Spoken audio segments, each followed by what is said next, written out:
Greetings, welcome to Lab 6 Part 3. So in this problem we're going to take a look at problem 5.29. And so 5.29 is a different beast in that we're now looking at two means that are independent of each other. Now in the real world this is actually a fairly complicated technique, but our book has brought it down to the essentials for understanding it, just the basics. If you're going to deal with comparing two means in the real world that are independent, you're going to use software. You're going to do it as in the discussion question. So that's part of why we've got the discussion questions this week, is to show you how you'd actually do this for real in the real world. But that said, we can definitely get a flavor for what actually is going on by going through a problem by hand and actually doing some of the computations. Simplified quite a bit to make them easier to digest, but definitely worth taking a look at. Okay, all right, so let's go ahead and get into the problem here. So we're looking at exercise 5.29, chicken diet and weight. Chicken farming is a multi-billion-dollar industry. Most of us have put down the red meat and started eating the chickens, right? And any method that increases the growth rate of young chicks can reduce consumer costs while increasing companies' profits, possibly by the millions of dollars, because we all know that that's the most important factor in our food production, is how much profit the company makes. So got to make sure that happens. So an experiment was conducted to measure and compare the effectiveness of various feed supplements on the growth rate of chickens. Newly hatched chicks were randomly allocated into 6 groups, and each group was given a different feed supplement.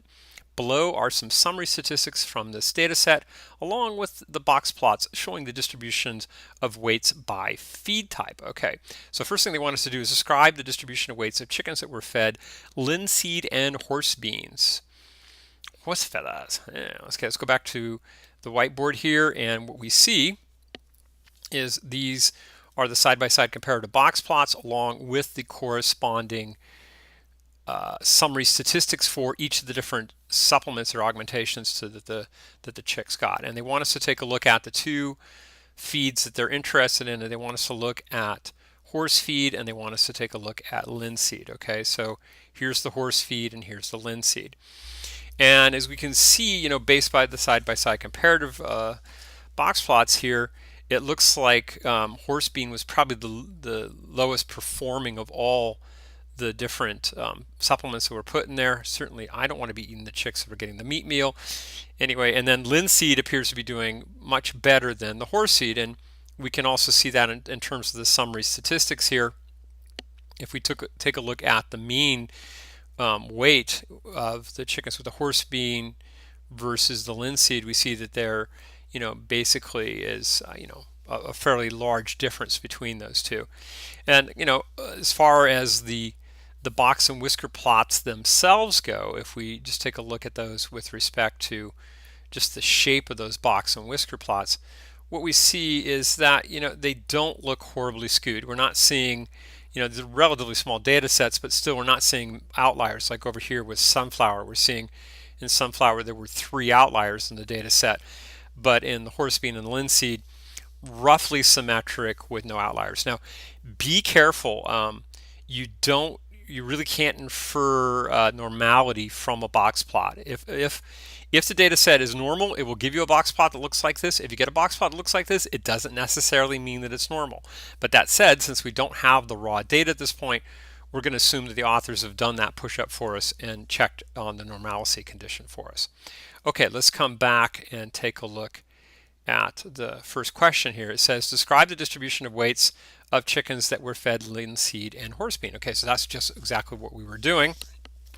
So what I would say is, based on box plots, they look roughly symmetric.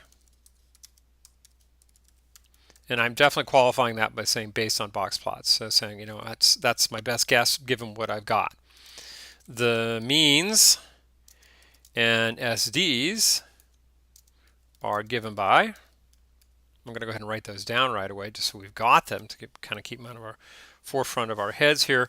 We know that the sample mean for the linseed, let's go ahead and put it down here. So we know linseed X bar was equal to, let's see, 218.75.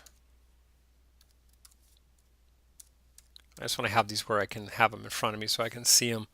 And it's good too. And then what we got here, the S, the standard deviation for the linseed, was equal to 52.24. And the sample size, N, here was equal to 12. Okay, and now for the horse bean,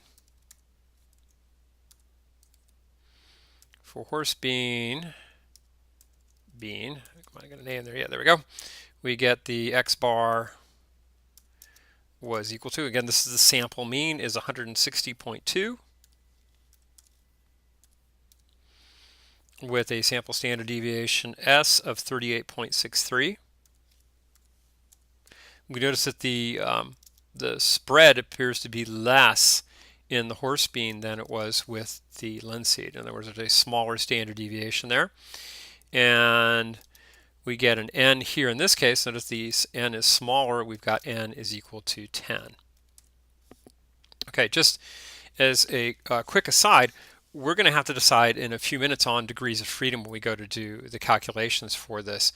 And one of the easiest rules of thumb is if you're doing this stuff by hand and not letting the computer do it for you, is just grab the smaller n and always use it as your sample size and get your degrees of freedom from there. So in other words, we're going to use 9 for degrees of freedom, not 11, or not like the sum of them divided by 2 or anything crazy like that. We're just going to go super simple. There's a Welch's approximation for the degrees of freedom for the 2 sample, and when you're using raw data, the R package actually uses that. It's a fairly complicated formula, and it does it for you. So you don't want to be the one having to calculate that by hand, trust me. Okay, cool. We got done with part A here. Let's get down to part B. All right, so in part B it says, do these data provide strong evidence that the average weight of chickens that were fed linseed and horse bean are different? Use a 5% significance level. They're asking us to do a test of hypotheses. And notice they're not leading us by the hand this time. We're going to have to make sure we cover all of the bases, okay? So first thing we need to do is check on our assumptions, okay? So we'll state the null and the alternate. We actually did that in part A. We checked our assumptions. So I guess they sort of did help us out there because they look roughly symmetric, small sample sizes, things are looking good. But we're going to want to state our hypotheses. So let's do that. So hypotheses. So we're going to have what? What are the hypotheses? Well, let's go ahead and put them in here. We're going to have the null hypotheses is going to be what? Is that the mean for the, let's see, which way did I set it? The mean for the linseed, yeah, I want to make a positive. So I want mean for the linseed, subtract the mean for the horse bean was equal to 0. And by saying that, what I'm saying is that there is no difference in the average weight gained by the supplements for the linseed versus the horse bean, which I don't believe that. I believe that the linseed did better, but more about that in a minute. Okay, so let's go ahead and get the alternate in here. So H sub A, and let's see, that's going to be that the mean of the linseed minus the mean for the horse beans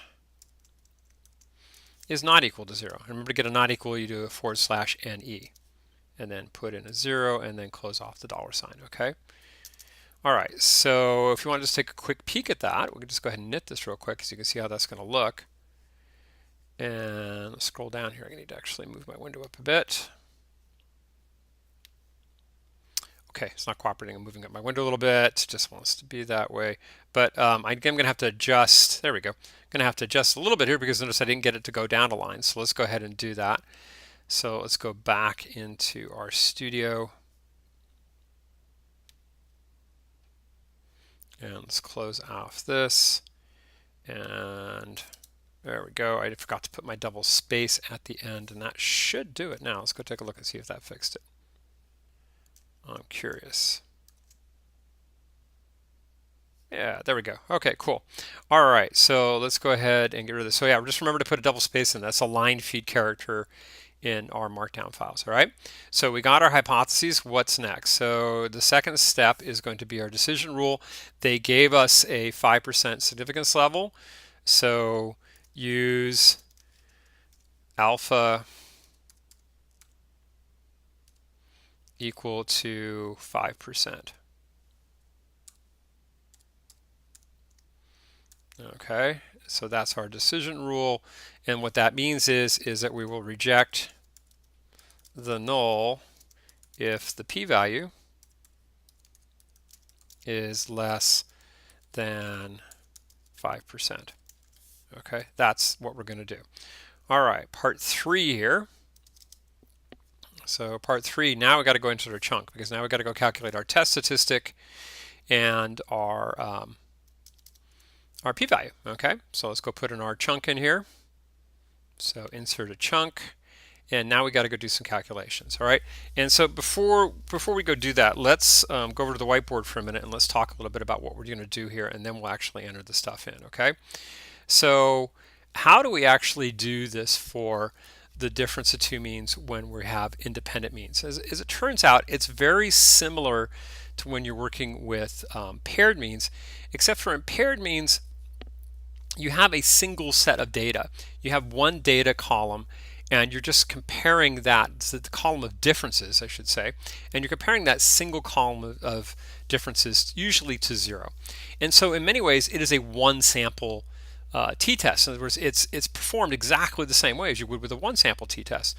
Where we have independent data, it's now a two sample t-test. In other words, you have two independent samples and you're comparing those two to each other. All right.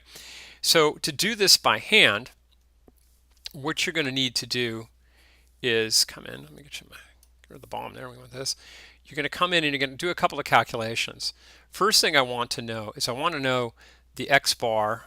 Let's get the black pen back out again. I want to know the x bar of the differences.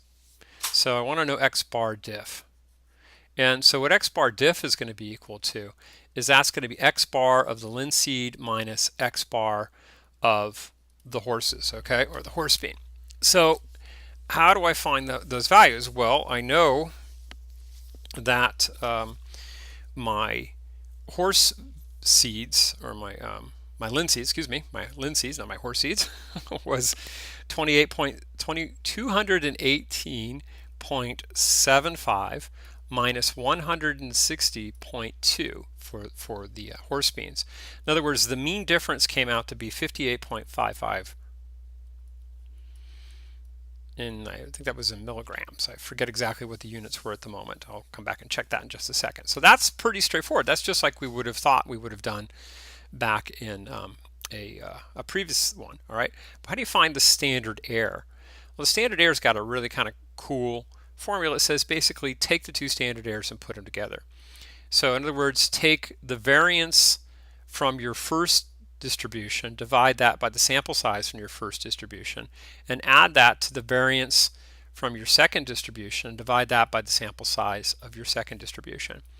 So in our particular case, what that's going to look like is that's going to be 52.24 squared, that's our standard deviation squared, remember, is our variance, divided by our sample size, which was 12, plus 38.63 squared divided by the sample size of 10. So that number right there turns out to be our standard error. Okay, now what are we going to do with those numbers once we get those done? Well, remember to find our t observed, which is what we're after. That's what we're looking for here. To find our t observed, we've got to find what? Well, we're going to take the x bar of the differences.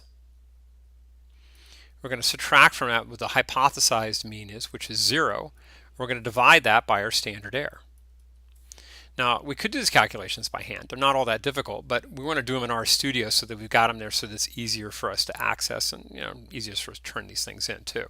Okay, so let's go ahead and do that. So let's type in, first off, what we want to do is put in the differences into x bar diff.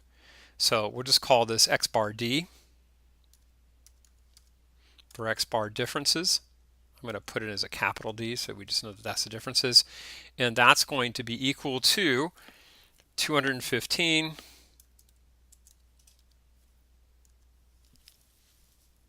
215 218, excuse me, 218.75 subtract 160.2.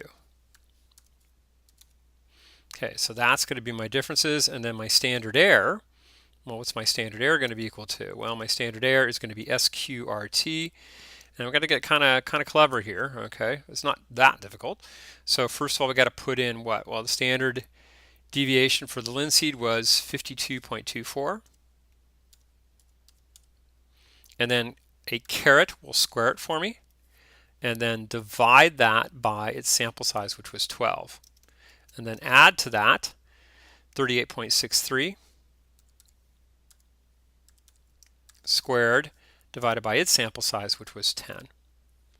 Okay, cool beans. All right, we're there. That makes it really actually fairly straightforward for us to get our t observed. So our t observed is going to be equal to, well, what is it? Well, it's the x bar of the differences, so that's x bar d minus 0. I mean, I really don't need to put the minus 0 in there. I'm putting it just for emphasis, divided by the standard error. Okay, so that's going to give me my observed test statistic, and now I need to know what my p-value is going to be. All right. Well, let's go ahead and run this chunk so far, and then let that help us figure out what we're going to do here. Okay, so we need this number. We need to know our t-ob. So t dot observed. What is our t observed here? Well, it's 3.016896. So that's a huge number of standard deviations above the mean, isn't it, right? So before we go to actually doing the calculation for the p-value, it is always a good idea to draw a picture that represents the situation. So let's do that. So let's come back over here, clear out our drawing, and let's go ahead and draw a t-distribution here. So if we draw a t-distribution, our value that we found, our t observed, is way over here. It's basically 3, isn't it, right?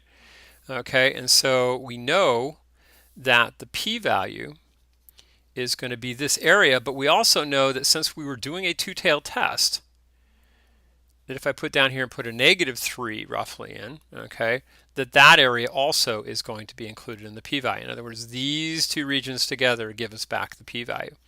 Now, if I was doing a one-tailed test, that would not be true, which we'll talk about in just a minute. I'm going to change this up and show you what it would look like as a one-tail also, right? Okay, cool. So how do we actually do that calculation? Well, since we've got symmetry here, I'm going to go ahead and take advantage of that. It's up to you. There's a couple of different ways you can tackle this, but notice that our t observed is 3.016896, and change my mind. I'm not going to take advantage of the, the symmetry at the moment. I think this is going to be confusing. Let's stay the course. Let's go the normal way, and notice that in order to get this red area right here, that the default on PT is going to give me the area to the left, isn't it, right? So I'm going to go 1 minus PT. In other words, get rid of the stuff off the left, subtract that off of here, and that's going to give me the area in the red, okay? And so I got to put in my t observed, and then my degrees of freedom. Remember we talked about a minute ago, I'm going to use degrees of freedom equal to 9. All right, now since that's only half of it, I need to double that. And if I double that value, that's going to come back out to be my p-value. All right, think about that for a minute. If you need to pause the video for a second and go over that and mold that in your head, make sure everything I just did there makes sense, okay? All right, so let's go back into RStudio and let's do that. Let's get our p-value. So it's going to be 2 times 1 minus PT. You could also put left tail equals false too for you folks that have been working with that. That totally works, and you can get rid of the 1 minus that way. So t dot obs for observed, and then put in comma, my degrees of freedom is equal to 9. Okay, so let's go ahead and run that, and we get the p-value of 0.014. Okay, so let's go ahead and run this whole thing. I'm going to run this whole chunk. Okay, let's run this chunk one more time. and we get the following. So we get our t observed, we get our p-value, and everything that we came up here with looks like that we would handily reject the null hypotheses at the 5% level. So our decision here is we would reject HO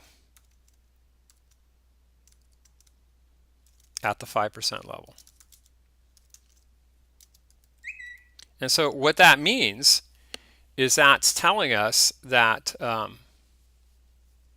sorry folks, I got somebody's trying to chat with me. I should tell them to go away at the moment, right? What that means is that at the 5% level is that rejecting it means that what? We rejected HO at the 5% level, which means it appears that there is a difference in the mean weight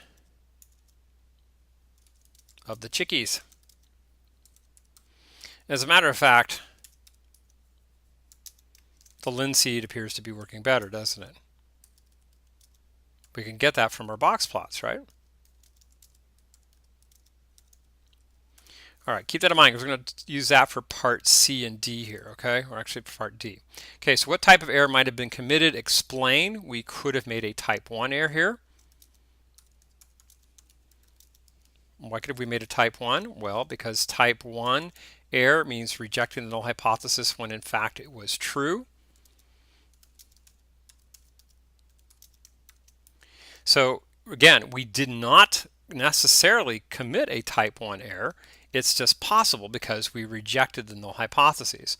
We rejected the null hypotheses with a significance level of 5%. So that means in repeated application of this procedure, about 5% of the time the procedure would fail and 95% of the time the process would work. Okay, so we're relatively confident that we rejected the null hypotheses correctly. In other words, we have a 5% chance of making a type 1 error here. So we're feeling pretty good about that, all right?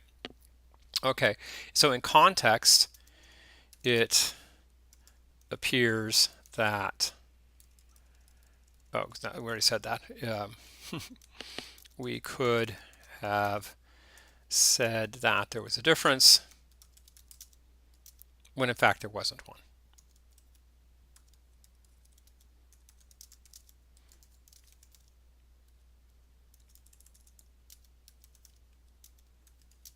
Okay, cool enough. Let's leave that alone and let's move down to here. So what would your conclusion be if you set alpha equal to 5%,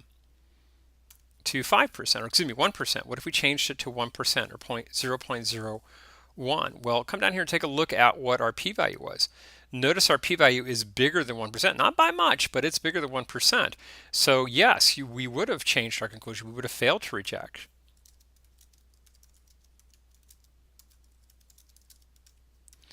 If we had set it to 1%.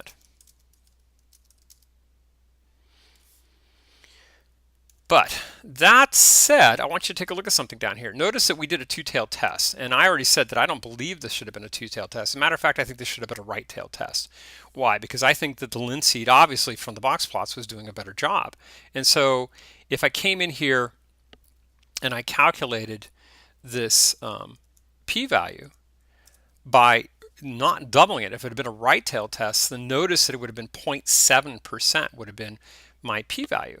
So that's one of the beauties of doing a right-tailed or a left-tailed test, is that you're not doubling up your p-value. And so it's, if you have an inkling of which way it can go, you have more evidence, so to speak, for rejecting the null hypotheses. A two-tailed test is when you're not so sure about which way to go. It's definitely better if you have some sort of evidence as to which one you suspect is the better of the treatments, that you roll with that. That said, in the real world, it's fairly common that we use two-tailed tests. Okay, let's stop there. That was quite a bit to digest. Again, if you have any questions, do not be shy about posting things to the discussion board, and particularly if you have any questions about this week's discussion question, please let me help you, okay? Post questions and I'll be happy to help out.